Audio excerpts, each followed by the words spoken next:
The Curse of Donkey Lady Bridge.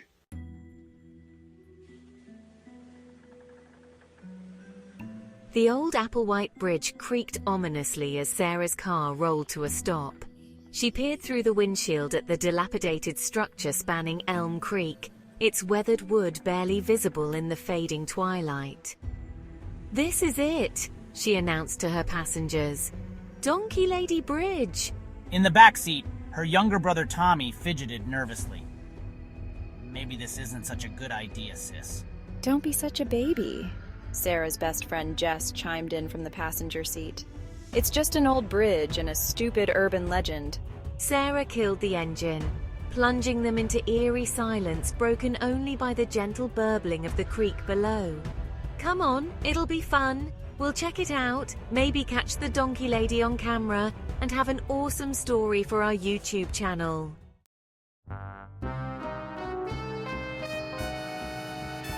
The three teens exited the car, gravel crunching under their feet. Sarah retrieved her camera and tripod from the trunk while Jess pulled out her phone to live stream. "Hey guys, it's Jess from Paranormal Seekers. We're coming to you live from the infamous Donkey Lady Bridge in San Antonio. Legend has it this bridge is haunted by the ghost of a woman horribly disfigured in a fire, left with a face resembling a donkey. Stick around as we try to make contact." Tommy hung back as the girls approached the bridge. "I've got a bad feeling about this," he muttered.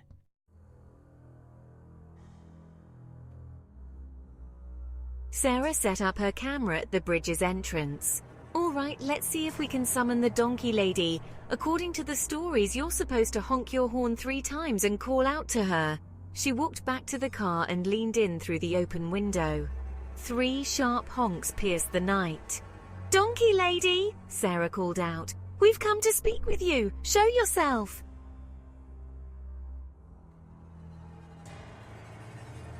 Then a gust of wind rustled through the trees, carrying what sounded like a faint braying noise. For a long moment, only cricket chirps answered. Before anyone could respond, a blood-curdling shriek split the air. The teens whirled to see a dark shape loping across the bridge towards them. Did you guys hear that? "Holy shit, run!" Jess and Tommy managed to wrench open the car doors and dive inside. Sarah gagged as she stared into glowing red eyes, set in a face twisted by fire and time into something inhuman. Jess screamed. Dropping her phone, they scrambled for the car, but the creature was faster. As it neared, they caught glimpses of matted fur, elongated limbs, and a grotesque face. Part human, part animal. The donkey lady slammed into Sarah, knocking her to the ground. Up close, the stench of rotting flesh was overwhelming. "Sarah!" With a surge of adrenaline, Sarah kicked out, catching the creature in its midsection. It reared back with an agonized bray, giving her just enough time to scramble to her feet and lunge for the car. She threw herself into the driver's seat as Tommy slammed and locked the doors. Sarah's trembling hands fumbled with the keys before the engine roared to life. Tires squealed as she floored the accelerator, fishtailing on the gravel before gaining traction. In the rearview mirror, the donkey lady's monstrous form receded into the darkness.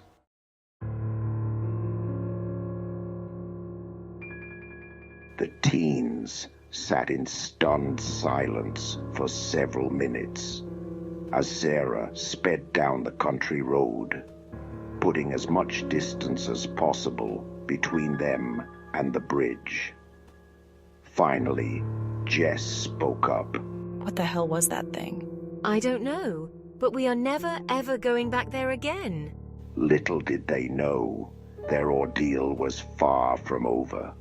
For in disturbing the donkey lady's rest, they had awakened an ancient evil, one that would not be content to remain bound to the bridge.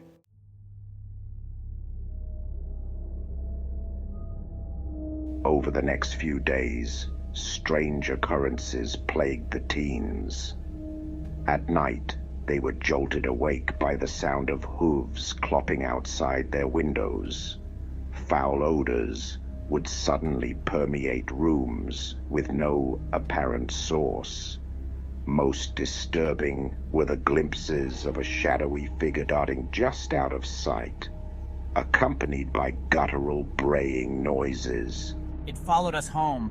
The donkey lady, she's haunting us now. Sarah wanted to dismiss her brother's fears, but deep down she knew he was right. Their reckless quest for YouTube views had unleashed something sinister.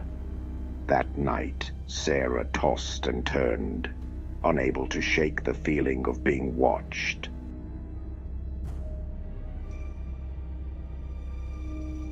Across town, Jess bolted upright in bed, sweat-drenched and trembling from a vivid nightmare. In it, Sarah and Tommy were being dragged into the murky depths of Elm Creek by a monstrosity with the body of a woman and the head of a donkey. Jess fumbled for her phone to call Sarah, praying it was just a dream. But the call went straight to voicemail. Growing frantic, Jess dialed Tommy next. This time, someone answered. But it wasn't Tommy's voice that greeted her. A wet, guttural sound came through the speaker, like someone trying to speak through a mouthful of mud.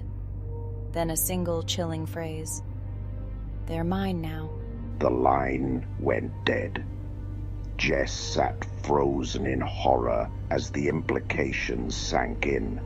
Somehow the donkey lady had claimed her friends, and she knew with dreadful certainty that she would be next. For the next week, Jess barely slept. She stuffed towels under her door, sealed her windows shut, and kept every light blazing through the night. But she couldn't shake the feeling that no matter what she did, the donkey lady would find a way in. Her parents grew concerned by her erratic behavior, the dark circles under her eyes. They dismissed her rambling tales of cursed bridges and donkey-faced ghosts as sleep-deprived delusions. "Maybe we should take you to see someone," her mother suggested gently one morning. "A therapist could help you work through whatever's troubling you." Jess wanted to scream in frustration. How could she make them understand the very real danger they were all in? Sarah and Tommy had vanished without a trace, yet everyone acted like it was no big deal.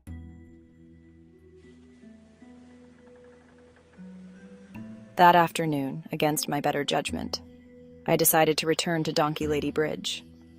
I had to find some clue, some evidence of what had really happened to my friends. The old structure looked even more foreboding in broad daylight. My hands shook as I approached, every instinct screaming at me to turn back. I had nearly reached the bridge when movement caught my eye. A figure stood in the shadows beneath the far side, a woman with long matted hair obscuring her face. "Hello? Do you need help?"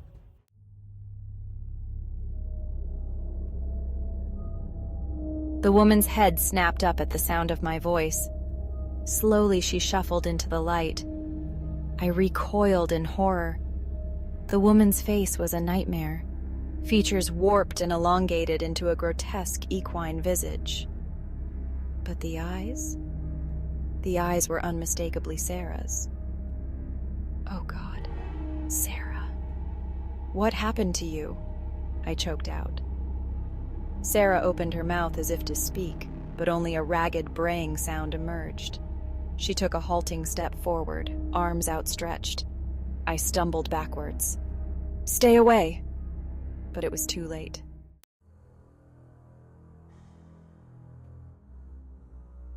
More figures emerged from the shadows. Tommy, hideously transformed like his sister, and others I didn't recognize. All bore the same donkey-like deformities. They converged on me with surprising speed.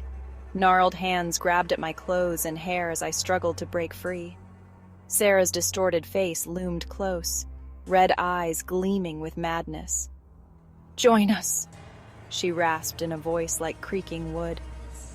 "Become one with the herd." I screamed as they dragged me towards the murky water. The last thing I saw before being pulled under was the donkey lady herself, watching from the bridge with what almost looked like satisfaction.